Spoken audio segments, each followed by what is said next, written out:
দুনিয়াটা সৃষ্টি হয়েছে অনেক অনেক হাজার হাজার বছর আগে।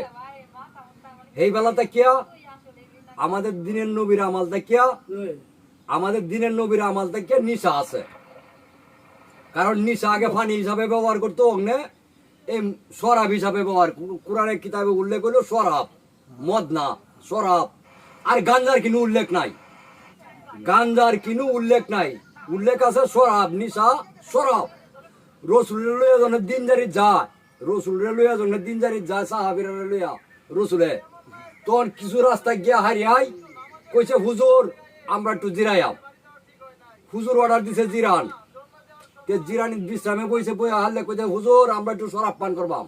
রসুল আদেশ দিছে শরাব পান করেন। শরাব পান করি আর তারা এনে জিরাইছে। জিরানি কেউ এনে ওভারলোড হয়ে ঘুমায় গেছে। বালা বাবা তুমি তো বালা, কেউ ওভারলোড হয়ে ঘুমায় গেছে। রসুল আদেশ দিছে চলেন যাইয়া। তোর কিছু মানুষ এই শরাব খায় ওভারলোড হয়ে পড়িয়া রয়েছে, এরা যাওয়ার মতন কিন্তু শক্তি নাই।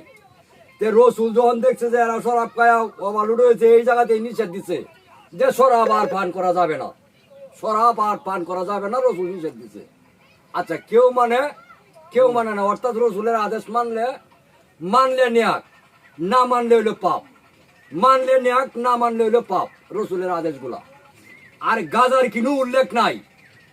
আমার মনটা কইতেছে না যে বর্তমান মৌলবীরা গাজার উল্লেখটা দেখাইতারব কোরআন কিতাবে, বাস্তবে গাজা দেখাইতারব, আমার কিনু উল্লেখ নাই। আর যদি বাও দেহা, আমি কইম যে এটা মিথ্যা, এটা বানোটিয়া